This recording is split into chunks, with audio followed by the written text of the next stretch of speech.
ऊपर प्रभु की कृपा है ये हम कैसे पहचाने? ये 8 लक्षण प्रकट होने लगते हैं जिसके ऊपर प्रभु की कृपा होती है। हमारे ऊपर प्रभु की कृपा है ये हम कैसे पहचाने? तो ये 8 लक्षण प्रकट होने लगते हैं जिस पर हरिजू की प्रियाजू की कृपा है। पहला, घोर अपराध करने वाले के प्रति भी दया की भावना, शांति पहला लक्षण है। भाव में भी पहले शांत भाव है। हमारे ऊपर श्री हरिजू की कृपा है, इसकी पहचान ये 8 लक्षण। पहला, शांति, अर्थात घोर अपराधी के प्रति भी गुस्सा ना आना, क्षमा करना, ये हरि की कृपा का लक्षण है। देख लो भाई, घोर अपराधी शब्द तो जाने दो, जरा सा प्रतिकूल हो जाए तो लाख समझाओ पर भ्रकुटी तनी रहती है। भला ऐसा है? अपराधी पर भी क्षमा का भाव होना, ये हरि कृपा पात्र में ही होगा, अन्य में नहीं। तो अगर अपने हृदय में ऐसा लगे कि ऐसा नहीं है तो हरिजू से प्रार्थना करनी चाहिए कि कृपा करो, मेरे में सामर्थ्य आवे। दूसरा, अनुसूया, वो किसी भी के प्रति कभी भी कोई दोष दर्शन ही नहीं करेगा। दोष कथन, दोष श्रवण की तो बात जाने दो। अनुसूया, दूसरों के गुणों में दोष ढूंढना ये नहीं होता, हरि कृपा पात्र में नहीं होता। ये सब भजन के नाश करने वाले हैं। जैसे पहला अपराधी पर क्रोध कर देना, तो माया ने भेजा इसीलिए था कि तुम्हारे साथ व्यवहार ऐसा करे कि तुम क्रोध करो। क्रोध करोगे तुम्हारी ऊर्जा शक्ति नष्ट हो जाएगी, अध्यात्म में जो चलने की थी। और कहीं तुमने संकल्प कर लिया तो भजन शक्ति नष्ट हो जाएगी।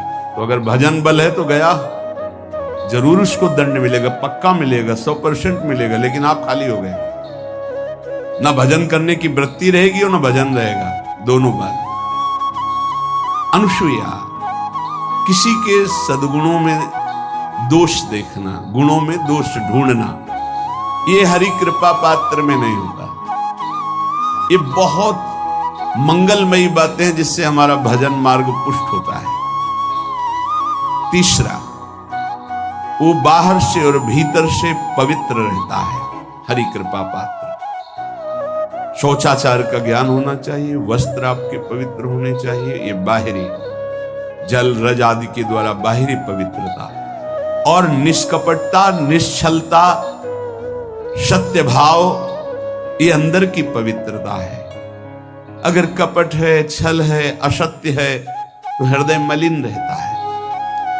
भीतर और बाहर से पवित्र रहना, इसमें खास बात क्या है? भीतर और बाहर से पवित्र रहने में, भीतर और बाहर से सदैव पवित्र कौन रह सकता है? तो बोले जो पुंडरीकाक्ष भगवान श्री हरि का प्रियाजू का स्मरण करता रहता है, शवायाभ्यंतर शुचि, वो बाह्य और अभ्यंतर दोनों से पावन रहता है। तीसरी जो कृपा का लक्षण है, अर्थात वो सदैव भगवत चिंतन परायण, शौचाचार का पालन करने वाला, बाहर और भीतर से हरि कृपा पात्र पवित्र रहता है। चौथा, ऐसे कार्यों का अनुष्ठान न करें जिनमें हमारा भजन छूटता है, जिनमें सत्य छूटता है, जिनमें भगवत भाव छूटता है। जैसे आपके ऊपर कृपा हुई, आप भगवत मार्ग में चल रहे हैं, अब आप ऐसे सांसारिक कार्यों का अनुष्ठान कर रहे हैं जिनमें आपकी चित्तवृत्ति बिल्कुल भगवत विमुख हो रही, तो जीवन का लाभ क्या होगा? लाभ तो है भगवत स्मरण सहित। कल एक ने प्रश्न किया कि मैं खाता तो नहीं हूं लेकिन मांस के दुकान में मांस बेचता हूं, होटल आता, क्या उचित है? ये उचित कैसे हो सकता है? तुम और भी तो व्यापार कर सकते हो। जरूरी है धर्म का पालन करने की इच्छा करते हो, धर्म आचरण करते हो, ऐसा नहीं। तो विरत बहुकर्मा, उन कर्मों से हमें विरत रहना है जो हमारे धर्म के विरुद्ध है, जो भजन के विरुद्ध है। हरि कृपा पात्र ऐसे कर्मों का अनुष्ठान कर ही नहीं सकता। अपने भजन का फल देखना भगवत कृपा पात्र की, सबको प्रदान कर देना। हिम्मत है? अपने भजन, इतनी मेहनत से किया हुआ भजन, भजन होने के बाद हे प्रभु इस भजन का फल हो, सर्वे भवन्तु सुखिना सर्वे सन्तु निरामयः। यहां तो कहते महाराज एक माला रोज आपके लिए करता हूं कि आपकी बीमारी ठीक रहे, तो शेष किसके लिए करते हो प्रभु? शेष है अगर इष्ट और गुरु के लिए तुम्हारा है कि एक माला करते तो फिर इतनी माला करते तो हमें क्या होगा? सब आपको दे देंगे तो हमें क्या होगा? तभी भजन का रहस्य नहीं जाना। छठवां, अपने भजन से अपने लिए कुछ भी ना चाहना और दूसरों की तो बात जाने दो, दूसरों से कुछ ना चाहना ये तो ठीक है, अपने भजन से अपने लिए कुछ ना चाहना है हिम्मत। देखो ये हरि कृपा पात्र में हिम्मत होती है। अपना भजन अपने प्रयोग में ना लाना, इसका भी आंतरिक रहस्य है। अपने प्रयोग में आप शरीर को लेकर के बोलेंगे, अगर स्वरूप को लेकर तो प्रयोग की कोई वहां जरूरत ही नहीं, स्वरूप पूर्ण काम है, वहां कोई अभाव नहीं। जब आप कोई भाव अपने लिए करेंगे तो देह भाव होगा, देह भाव से किसी विषय की मांग होगी। विषय पूर्ति भजन का फल नहीं होता, भजन का फल होता विषय निवृत्ति। बहुत जोर की बात है, कैसे समझ? अपने भजन का भी फल अपने लिए नहीं, दूसरों से कुछ चाह रखना तो बात ही जाने दो, भजन से भी कोई अन्य सुख की चाह नहीं। क्या चाहिए? भजन ही बनता रहे, भजन का फल भजन बनता रहे, खूब निरंतर जप करते रहे। सातवां, किसी भी मान सम्मान कीर्ति पद प्रतिष्ठा के मिलने पर हृदय का असंतुष्ट हो जाना, यह हरि कृपा पात्र का लक्षण होता है।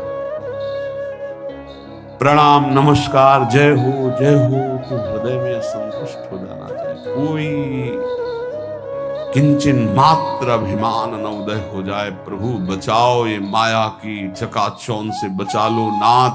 कौन सा अपराध बन गया कि आपकी जय की जगह यहां हमको ऐसा सुनना पड़े। मान प्रतिष्ठा कीर्ति जिसके लिए बड़े बड़े लालायित रहते, हरि कृपा पात्र को विष की तरह चुभती है। और आठवां, किसी भी प्राणी समुदाय से संबंध ना रखते हुए सब पर दया की भावना, सब पर कृपा की भावना, सब पर करुणा मैत्री पर किसी से ममता नहीं।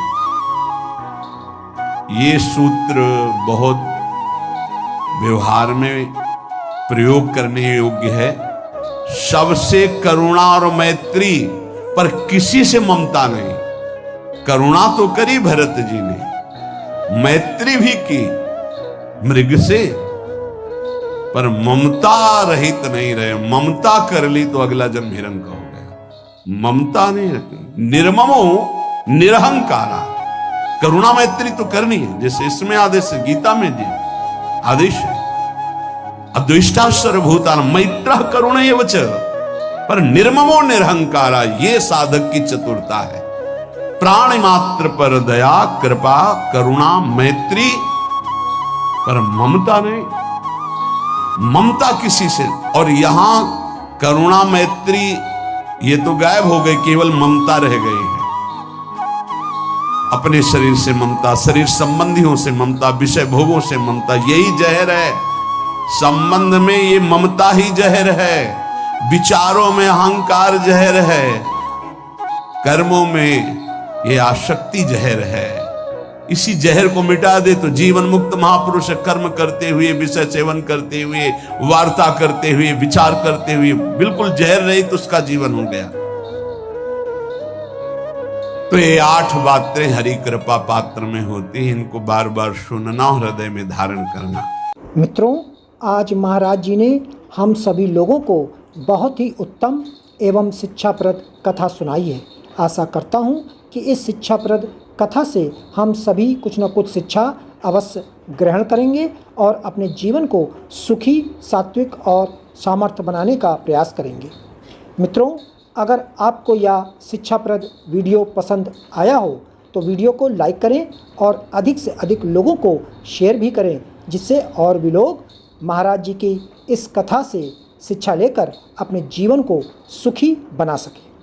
मित्रों, अगर आपने अभी तक हमारे चैनल को सब्सक्राइब नहीं किया है तो तुरंत सब्सक्राइब कर लें, जिससे आपको नोटिफिकेशन के माध्यम से हमारे महाराज जी के शिक्षाप्रद वीडियो तुरंत प्राप्त हो सके। मित्रों, तो कल फिर किसी न किसी महाराज जी के शिक्षाप्रद वीडियो के साथ आप लोगों के समक्ष फिर से प्रस्तुत होंगे। तब तक के लिए नमस्कार।